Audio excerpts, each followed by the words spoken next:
দর্শক, গুলশানে বিএনপির কার্যালয়ে রয়েছেন সহকর্মী নাবিল জাহাঙ্গীর। কথা বলছি তার সাথে। নাবিল, নির্বাচনের ফলাফল নিয়ে বিএনপির নির্বাচন পরিচালনা কমিটি কি বলছে এবং এই নিয়ে কি তথ্য আছে আপনার কাছে?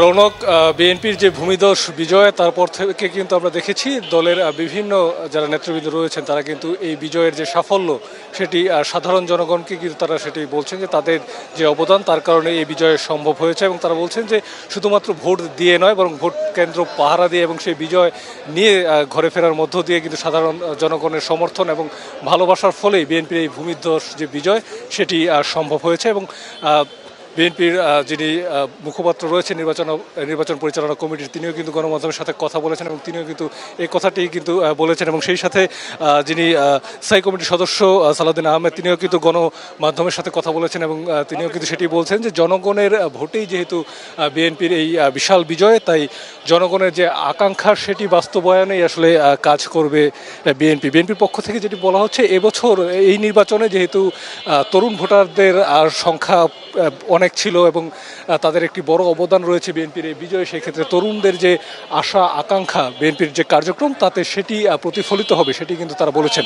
সেই সাথে দীর্ঘ 17 বছরের যে রাজপথের আন্দোলন এবং এই আন্দোলনে অনেক নেতাকর্মীর আত্মত্যাগ এবং 24-এর আন্দোলনে যারা আহত হয়েছেন, জীবন দিয়েছেন, তাদের যে আকাঙ্ক্ষা সেটি বাস্তবায়নে বিএনপি কাজ করবে এমন ধরনের প্রতিশ্রুতি কিন্তু আমরা দলের কাছ থেকে পাচ্ছি। এবং আলোচিত যে বিষয়টি মেনু কিন্তু অনেকগুলো বিষয় কিন্তু তারা মন্তব্য করছেন, বিশেষ করে জুলাই সনদ বাস্তবায়নও তারা কাজ করবেন সেই প্রতিশ্রুতি কিন্তু দিয়েছেন। সেই সাথে বিএনপির 31 দফার যে রূপরেখা সেটি বাস্তবায়নে কিন্তু বিএনপি কাজ করবে এমনটি কিন্তু আমরা শুনতে পাচ্ছি। আমরা যেটি জানতে পেরেছি, বিএনপির মহাসচিব মির্জা ফখরুল ইসলাম আলমগীর তিনি কিন্তু ঘণ্টাখানেক আগে দলের চেয়ারম্যানের যে রাজনৈতিক কার্যালয় সেখানে গেছেন এবং তারেক রহমানকে, ভবিষ্যৎ প্রধানমন্ত্রী তারেক রহমানকে কিন্তু তিনি ফুলেল শুভেচ্ছা জানিয়েছেন।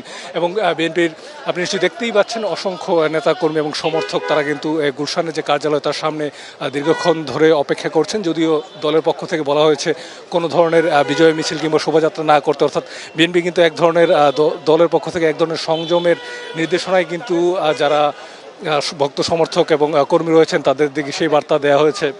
এবং আমরা কিন্তু আমাদের সাথেও কিন্তু অনেক নেতাকর্মী তারা কথা বলেছেন, তারা আমাদেরকে যেটি বলছেন যে তারেক রহমানের যে নেতৃত্ব, বলিষ্ঠ নেতৃত্ব, সেই নেতৃত্বের কারণেই বিএনপির এই বড় যে বিজয় সেটিতে অনেক বড় ভূমিকা রেখেছে তারেক রহমানের এই নেতৃত্ব। আপনি জানেন যে তারেক রহমান কিন্তু প্রথমবারের মতো দুটি আসনে, বগুড়া এবং ঢাকা 17, দুটি আসনে নির্বাচন করেছেন এবং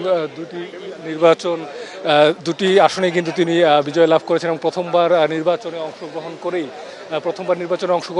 করেই কিন্তু তিনি প্রধানমন্ত্রীর হতে চলেছেন। এবং এই কারণে কিন্তু যারা দলীয় নেতাকর্মী রয়েছেন তারা তারেক রহমানকে ফুলের শুভেচ্ছা জানাচ্ছেন, বিশেষ করে যারা নবনির্বাচিত সংসদ সদস্য তারা যাচ্ছেন। এবং বিএনপি যেহেতু সরকার গঠন করতে চলেছেন সেই বিষয়েও নিশ্চয়ই দলীয় যে করণীয় সে বিষয়ে তারা আলোচনা করবেন। আমরা নিশ্চয়ই পরবর্তীতে আরও আপডেট আপনাকে জানাবো।